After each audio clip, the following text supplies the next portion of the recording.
aussi devant vous, là.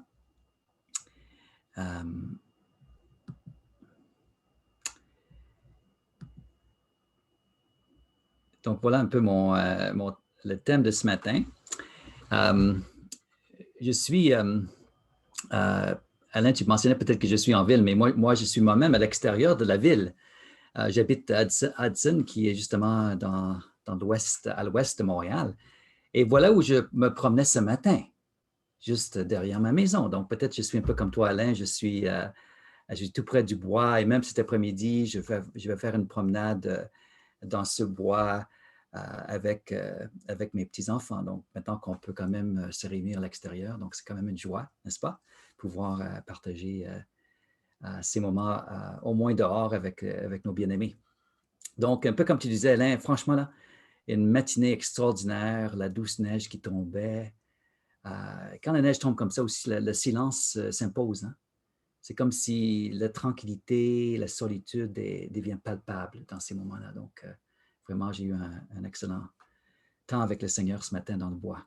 Donc, je veux partager avec vous ce matin un passage qui est assez personnel pour moi. Finalement, c'est un passage qui m'a beaucoup inspiré au commencement de l'année, à prier pour mes voisins, à prier aussi pour mes enfants. Donc, j'espère qu'à travers ces quelques réflexions sur ce passage, vous serez vous-même inspirés à prier pour vos voisins et vos enfants. Nous sommes justement dans le processus de refocalisation avec l'équipe.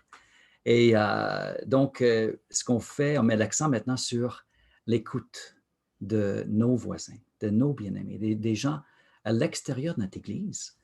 Parce que pour savoir comment les rejoindre, il faut premièrement et avant tout être à l'écoute. Donc voilà un passage qui m'a inspiré à prier pour mes voisins et à prier pour mes enfants. Donc voilà le passage qu'on va lire. Donc peut-être je peux te demander, Alain, de lire le passage pour nous. Il y a deux diapos. Donc merci.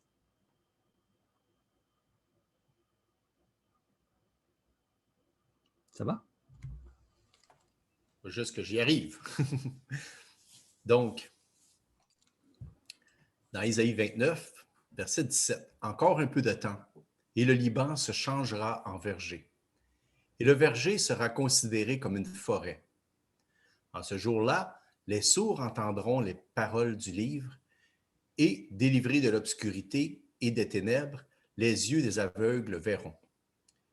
Les malheureux se réjouiront de plus en plus en l'Éternel, et les pauvres feront du Saint d'Israël le sujet de leur allégresse. Car le violent ne sera plus, le moqueur aura fini, et tous ceux qui veillaient pour l'iniquité seront exterminés. Ceux qui condamnaient les autres en justice tendaient des pièges à qui défendait sa cause à la porte et violaient par la fraude les droits de l'innocent. C'est pourquoi ainsi parle l'Éternel à la maison de Jacob, lui qui a racheté Abraham. Maintenant, Jacob ne rougira plus. Maintenant, son visage ne pâlira plus. Car lorsque ses enfants verront au milieu d'eux l'œuvre de mes mains, ils sanctifieront mon nom, ils sanctifieront le Saint de Jacob, et ils craindront le Dieu d'Israël. Ceux dont l'esprit s'égarait acquerront de l'intelligence, et ceux qui murmuraient recevront instruction. » Amen. Merci pour cette bonne lecture. Donc, ça a été un passage que j'ai lu au commencement de l'année. Et c'est un passage qui m'a beaucoup inspiré. Quand je priais pour mon voisinage, quand je priais pour mes enfants. Et donc, ce qu'on trouve en Isaïe et dans les autres prophètes aussi, mais peut-être surtout en Isaïe, c'est un poète. Donc, la poésie, c'est quoi? C'est un langage qui est plein de métaphores et d'images. Et ces images-là, ces métaphores-là nous amènent à voir l'œuvre de Dieu d'une nouvelle façon et à comprendre aussi, peut-être à voir avec de nouveaux yeux tout ce que Dieu a en réserve pour nous. Donc, ce qu'on voit en Isaïe, c'est plusieurs images ici, plusieurs métaphores qui nous aident à comprendre. Puis on voit même que Jésus était inspiré par Isaïe. Donc, même pour sa propre raison d'être, il a trouvé même, il a pris même d'Isaïe chapitre 61. Donc, voici la citation d'Isaïe 61. L'Esprit du Seigneur, l'Éternel est sur moi, car l'Éternel m'a oint pour porter de bonnes nouvelles aux malheureux. Il m'a envoyé pour guérir ceux qui ont le cœur brisé, pour proclamer aux captifs la liberté, aux prisonniers la délivrance, et pour publier une année de grâce de l'Éternel. Donc, on voit que Jésus lui-même, il était imbibé du prophète Isaïe. Les paroles, l'image, les différentes références inspiraient Jésus pour comprendre son propre appel. Et ce qu'on voit en Isaïe surtout, c'est vraiment cette vision de l'abondance de Dieu. Quand Dieu visite son peuple, quand Dieu est là, quand Dieu déverse son esprit, il y a tout un débordement de joie, de délivrance qui vient avec. Donc, cette abondance de présence de Dieu, nous le voyons dans ce passage, et nous voyons même cette première métaphore, encore un peu de temps, et le Liban se changera en verger, et le verger sera considéré comme une forêt. Donc, la référence au Liban ici, c'est une référence justement à une certaine aridité. Donc, le champ, un champ aride qui n'a pas de fruits, qui ne porte pas, qui n'est pas fructueux. Donc, mais Dieu est en train de dire que le Liban va devenir un verger. Donc, le champ aride va devenir un verger. Et nous au Québec, nous savons c'est quoi un verger. Hein? Un verger abondant avec un fruit débordant. Là. Donc, tu penses quel contraste entre le champ aride qui ne porte pas de fruits, puis voilà ce verger. Mais Dieu n'arrête pas là. Il dit, mais le verger va devenir une forêt. Et nous savons aussi c'est quoi au Québec, une forêt, là, mais il y a même une forêt à côté de chez nous. Donc, ce qui m'a touché, parce que tout près de chez moi, là, j'ai des champs. Je n'ai pas de verger, malheureusement, mais au cas, il y en a, là, donc juste aux côtés de la rivière. Mais j'ai quand même une forêt. Donc, en lisant ce passage, c'est comme si je voyais les champs et je voyais la forêt. Je dis, Seigneur, c'est une promesse justement que dans mon voisinage, dans mon quartier ici, là, que ce champ aride va devenir un verger, va devenir même une forêt. Donc, une promesse qui est là.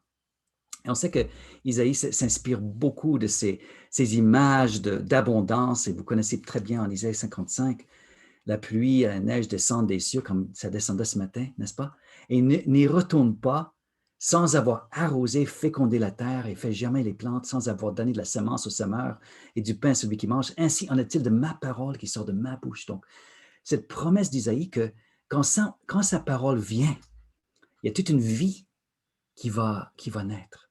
Et moi, quand j'ai prié pour mon voisinage, j'ai cette image-là de cette abondance que Dieu veut venir, Dieu veut faire tomber sur les gens, mes voisins qui m'entourent.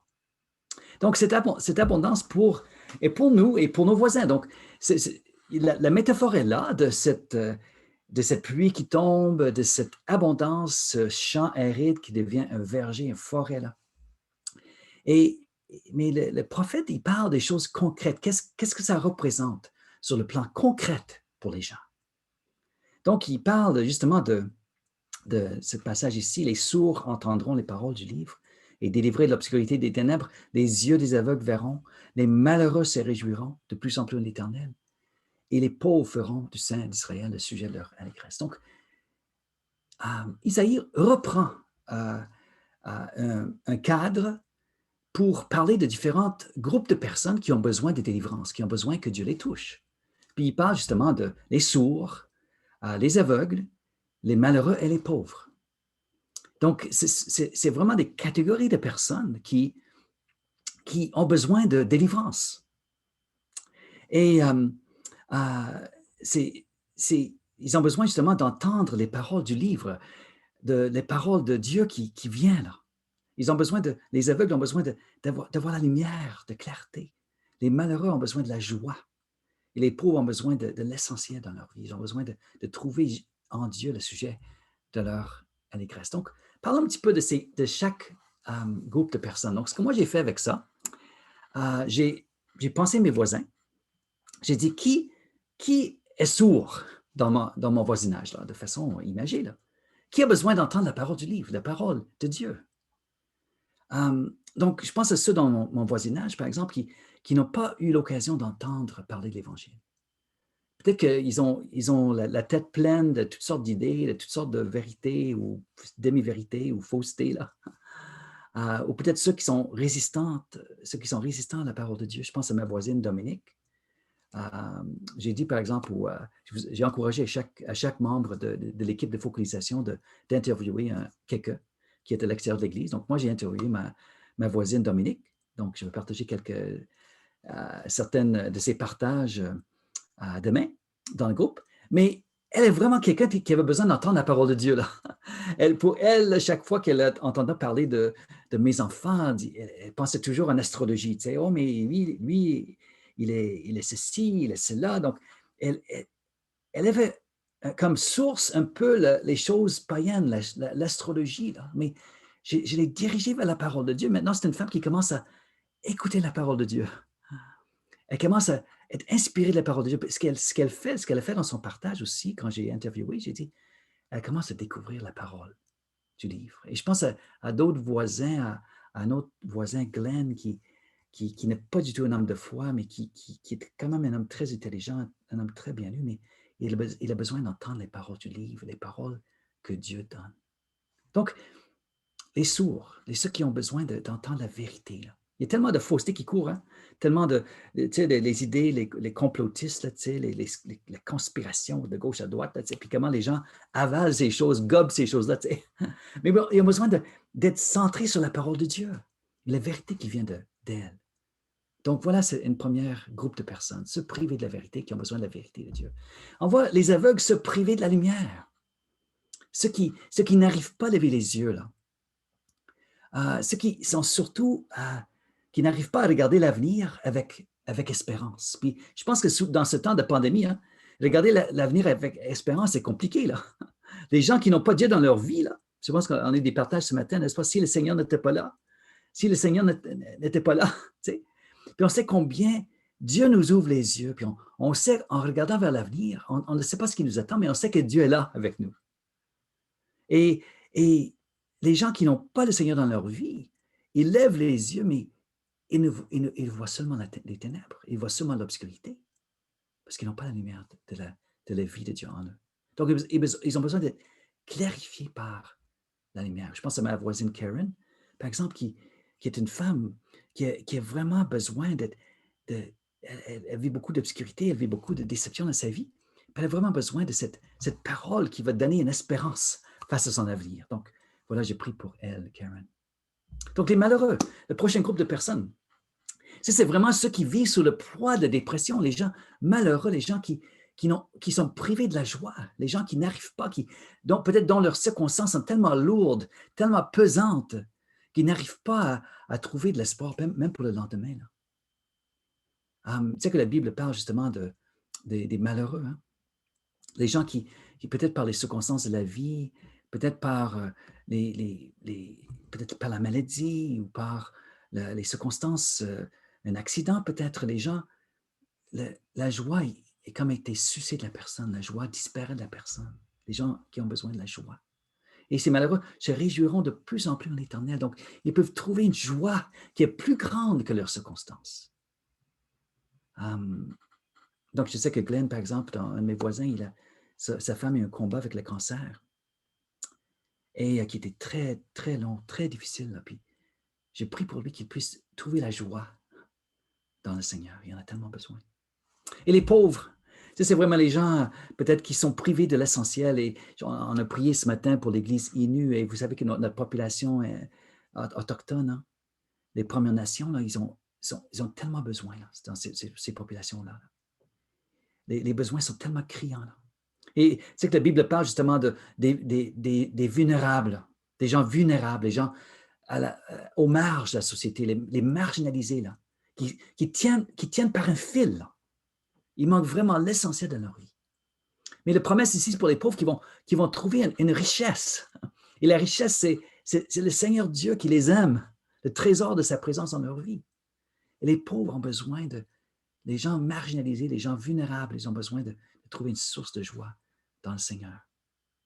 Donc, vous voyez ces 4 personnes-là, puis ça m'aide à prier pour mes voisins que je rencontre de gauche à droite. Je les rencontre aussi dans la forêt en marchant, là. Et j'ai prié pour eux, Seigneur, de quoi ils ont besoin? Ils ont besoin de toi. Vous voyez que chaque personne, la parole de Dieu, la lumière de Dieu, la joie de Dieu, la présence de Dieu. Donc, Dieu est vraiment la source dont ces ces gens ont tellement besoin. On peut les diriger vers celui qui est la source. Voilà notre appel à nous. Et notre message pour eux, vous voyez dans les versets suivants, et justement, pour Isaïe, il parlait du violent, le moqueur, ceux qui veillent sur l'iniquité, ceux qui sont les agents d'injustice, ceux qui s'opposent à la justice, qui plient les pauvres, même qui profitent des gens, qui exploitent les gens. Puis Isaïe est en train de parler justement de cette injustice-là qui était palpable. Mais quand nous pensons à la souffrance que les gens vivent autour de nous, là, certains vivent, oui, effectivement, ils sont sont victimes de l'injustice, il faut le dire. Mais ce que nous voyons bibliquement, c'est que le véritable ennemi n'est pas nos circonstances, n'est pas la chair et le sang, n'est-ce pas? Mais le véritable ennemi, c'est celui derrière ces souffrances-là. Le voleur vient seulement pour voler, pour tuer et détruire. Moi, je suis venu pour que les hommes aient la vie une vie en abondance. Moi, je suis le bon berger donne sa vie pour ses brebis. Donc, ce que nous trouvons dans le message de Jésus, c'est que lui, il a vaincu la source du mal. Et la source du mal n'est pas les personnes, n'est pas ma femme qui m'a trahi, n'est pas cette maladie qui est venue sur moi, ce n'est pas Dieu là, à blâmer là, pour les circonstances de ma vie, mais il y a un ennemi derrière ça aussi qui veut notre destruction. Et nous, qu'est-ce que nous proclamons aux gens? Nous disons que Jésus a vaincu l'ennemi. Jésus est victorieux sur le mal. Jésus est victorieux sur la mort. Et nous dirigeons les yeux des gens vers Jésus qui est la source de la victoire, de la guérison. Donc voilà notre message pour nos voisins. Un message de délivrance, un message de salut, un message d'abondance pour eux. Nous dirigeons le regard vers Dieu. Nous prions, moi je prie que le Seigneur ouvre les portes. Je sais qu'on développe une très bonne relation avec 2 autres voisins. Puis mon épouse a préparé une lasagne pour eux cette semaine-là. Et elle, on a su qu'elle a la sclérose en plaques. Là. Donc, j'ai su que ça juste dernièrement. On est là depuis 7 ans. Là, puis je commence à découvrir leur véritable besoin. Puis je prie qu'ils puissent trouver de l'espoir dans le Seigneur. Donc, nous avons un message de Jésus victorieux. Amen. Donc, peut-être juste les pouces en l'air. Amen. Là. Nous avons un message de Jésus, le bon berger, qui est venu pour donner la vie en abondance, qui est venu pour verser cette abondance sur les gens, qui vivent toutes sortes de souffrances, toutes sortes de difficultés. Il est venu pour donner les yeux, pour parler, pour donner la joie, pour donner l'espérance. Et voilà le Jésus que nous proclamons. Mais aussi l'abondance pour nos enfants. Donc, c'est le deuxième volet de mon message. Donc, ce passage m'a beaucoup inspiré pour prier pour mes voisins, comme vous voyez. Et maintenant, l'autre partie du passage m'a amené à prier pour mes enfants. Donc, vous voyez que dans à partir du verset 22, il commence à parler de la maison de Jacob, de la famille de Dieu. Vous savez que pour le peuple juif, les enfants, ça compte. Finalement, dans la culture juive, vit pour les enfants. Parce que les enfants sont la raison d'être du peuple. C'est quelque chose, hein? C'est fort. Ce qui est arrivé en Occident en général, c'est qu'on commence à avoir d'autres raisons d'être que nos enfants. Là. Mais dans la culture juive, les enfants sont notre raison d'être dans la personnalité juive. Donc, les Juifs ne pouvaient pas penser à leur vie sans penser à leurs enfants. Et si vous êtes papa ou maman, là, vous ne pouvez pas non plus penser à votre vie sans penser à vos enfants, n'est-ce pas? Et voilà la promesse qui vient pour nos enfants. Et ça m'a tellement inspiré à prier aussi pour mes enfants. Là. Puis j'ai des choses à partager avec vous là-dessus. Car la promesse vient lorsque ces enfants, dans l'esprit s'égaraient, ce qui me murmurait. Donc, on voit qu'il y avait une tristesse, premièrement, associée aux enfants qui se sentent éloignés, qui se sont égarés du voie du Seigneur. Donc, la tristesse était là au point que même il dit, Jacob rougira, son visage pâlira à cause de ses enfants, à cause de ce que vivaient les enfants. Et vous savez que, tout comme moi, j'ai des enfants adultes, hein, quand un enfant prend une décision qui vous attriste, là, ou qui prend un chemin qui va mener à la souffrance, là, nos visages tombent. Là. La tristesse que vivent nos enfants tombe sur nous. Là. On porte nos enfants dans nos cœurs, vous savez. Hein? Et on voit ça ici, par exemple, que ceux à qui reçoivent cette parole, ils portaient leurs enfants dans leur cœur. Ils étaient attristés en voyant leurs enfants s'éloigner de Dieu, tout comme nous pouvons l'être, nous aussi. Mais les promesses pour réussir. Et voici les 4 promesses que Dieu donne, qui alimentent ma prière pour mes enfants. Là. Vous savez que j'ai 6 enfants, j'ai 6 garçons, là, si vous ne savez pas, là, j'ai 6 garçons, là, donc, et le 8e petit enfant est en chemin, là, donc je sais de quoi je parle. Là. J'ai beaucoup de matière pour mes prières. Là. Mais la première promesse que nous voyons pour nos enfants, c'est qu'ils verront l'œuvre de Dieu. Les enfants verront au milieu de l'œuvre de mes mains. C'est pas une promesse incroyable? Un de mes garçons, là, il est tellement doué, là, il est tellement là, béni. Là. Tout ce qui touche, il touche Midas. Là. Tout ce qui touche devient l'or. Là, dans sa carrière, dans ses finances, dans ses investissements, là, tout ce qu'il fait. Là. C'est un beau jeune homme. Là, puis tout ce qu'il fait, là, c'est incroyable. Mais il ne voit pas que c'est l'œuvre de Dieu dans sa vie. Il ne voit pas que c'est Dieu qui l'a béni. Il oublie l'origine de cette œuvre-là dans sa vie. Là. Mais la promesse ici, c'est qu'ils vont voir l'œuvre de Dieu au milieu de. Leurs yeux vont s'ouvrir sur la présence et l'œuvre de Dieu dans leur vie. Quelle promesse extraordinaire. Et quelle prière importante pour nos enfants, qu'ils voient Dieu à l'œuvre dans leur vie. Et la deuxième promesse, c'est qu'ils sanctifieront mon nom, ils sanctifieront le Saint d'Israël, donc ils vont redonner à Dieu sa place dans leur vie. Si vous aimez le Seigneur, vous avez élevé vos enfants dans la voie de Dieu, puis quand j'ai 3 de mes garçons là, qui sur 6 là, qui ne marchent pas, qui ne donnent pas à Dieu sa place dans leur vie, qui ne sanctifient pas son nom dans leur vie. Ils sont sur le trône de leur propre vie. Là. Ils poursuivent d'autres poursuites, là, non pas la gloire et l'honneur de Dieu là, dans leur vie.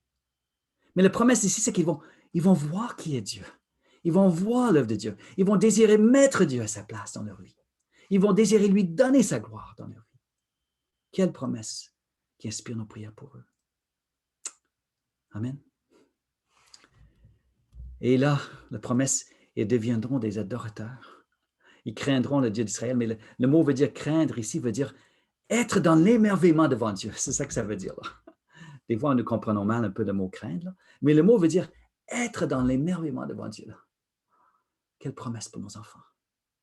Quelle promesse pour nos enfants qui vont être dans l'émerveillement devant Dieu. Je me souviens très bien, ça fait 20 ans. Nous étions, on a fait un voyage dans le sud des États-Unis là, avec mes grands garçons. Et mon fils Nathan était en train de, vous connaissez peut-être, il était en train de vraiment fonder sa vie spirituelle. Là, tu sais.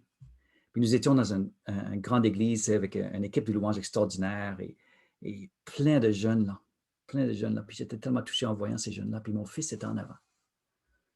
Puis il avait sa main dans l'air, en train de louer Dieu là.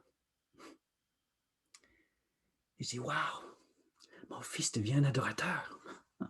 Mon fils devient un adorateur. Mais quelle prière pour nos enfants qui deviennent des adorateurs. Et je me souviens aussi une autre expérience avec Tyler, là, mon dernier, un de mes derniers, parce que j'ai des jumeaux qui ont 31 ans maintenant. Il avait 10 ans, là. Nous étions dans une rencontre de louanges, là. Et tout d'un coup, je regarde mon fils, là. Il est en train de pleurer, là. Les yeux coulaient là, dans son visage, là. Je dis, waouh! Déjà à 10 ans, là. Il commence à devenir un adorateur de Dieu. Wow. Ça m'a touché, même en y pensant ça, parce que moi-même, à 10 ans, j'ai été touché par Dieu. Et je vois que mon fils est touché par Dieu. Là. Donc, ils vont devenir des adorateurs. Quelle prière pour nos enfants, n'est-ce pas? Prions que nos enfants deviennent des adorateurs de Dieu. Là. Et là, la dernière prière pour nos enfants, là, ils vont adopter un esprit d'humilité. Ceux dont l'esprit s'égarait acquerront de l'intelligence. et ceux qui murmuraient recevront l'instruction. Quelle extraordinaire vision ici. C'est que, vous savez que des fois, les enfants s'égarent. Hein? Les enfants, ceux qui murmuraient, une des traductions, les contestataires. Tu sais. Et des fois, là, c'est que nos enfants contestent. Hein? Ils ont l'esprit rebelle. Là. Ils ne reçoivent pas l'instruction. Là. J'ai un de mes fils maintenant là, qui est en train de prendre une voie là, qui n'a pas du tout la voix de Dieu. Là. Et je l'envoie, il m'a accepté que j'envoie quelques messages, quelques réflexions bibliques, là, parce qu'il est dans le Seigneur quand même. Et j'ai pris qu'il reçoive l'intelligence, qu'il reçoive l'instruction, que Dieu lui donne un esprit d'humilité pour recevoir ce que Dieu veut pour lui. Il faut prier que nos enfants aient cet esprit d'humilité, cette soif d'apprendre et d'intégrer la vérité de Dieu dans leur vie, dans leur cœur. Mais voilà la promesse que Dieu a, là, que Dieu nous donne, que nos enfants auraient cet esprit d'humilité pour recevoir l'intelligence et recevoir l'instruction. Je vais terminer en vous parlant de mon fils Tyler. Là. Mon fils Tyler, là, est spécial. Là. Il a 31 ans. Là. Et son cœur, c'est celui il y a 10 ans là, qui pleurait déjà. Là. C'est celui aussi qui, Dieu m'a donné des promesses pour lui incroyables. C'est vraiment un moment d'onction. J'ai des promesses pour mon fils Tyler. Là. Puis là, il est en préparation. Là. Il est en préparation pour servir Dieu. Là. Vraiment incroyable. Il a aussi un esprit poète. Là. Et pour moi, là, il représente cette ouverture, cette humilité, ce désir de recevoir l'intelligence et l'instruction. Et je veux partager avec vous un de ses poèmes qu'il a écrit à Laurie et moi. Et ce que j'ai fait, je donne la traduction à droite. Je vais le lire, il l'a écrit en anglais, c'est sûr. Je donne la traduction à droite. La traduction, malheureusement, n'est pas aussi poétique que l'original. Mais vous pouvez lire, vous pouvez suivre la traduction à droite. Et sur cette note-là, je vais terminer notre temps. Father, il a écrit à moi et à Laurie ce poème. Shield of my youth, bulwark of wisdom and knowledge. How glad it is to have your example to march the valleys and mountains with. And should the cries of humanity goad your image, my countenance will show.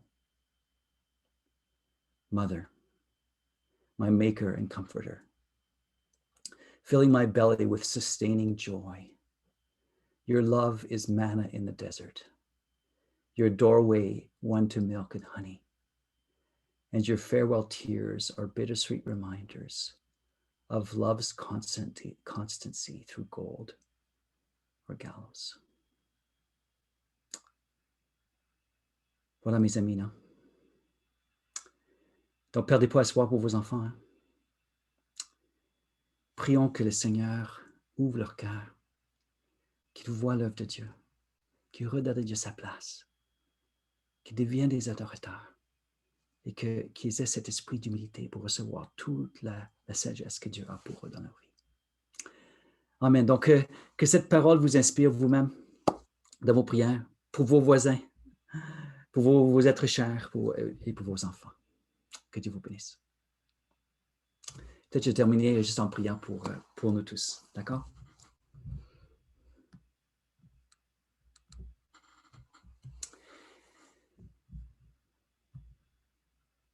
Seigneur, je te remercie pour cette famille devant moi. Et Seigneur, je ne sais pas, j'ignore ce que vivent tous ces visages devant moi. La peine, la douleur, la tristesse, peut-être la perte. Et Seigneur, chacun de nous avons besoin de recevoir de toi cette parole qui donne espoir, cette vie. Seigneur, merci de ces promesses qui viennent de toi. Merci pour ce que tu fais dans la vie de nos enfants, ce que tu fais dans la vie de nos voisins. Et nous comptons sur toi, Seigneur, pour accomplir ton œuvre. Et c'est dans le puissant nom de Jésus, nous prions. Amen. Amen.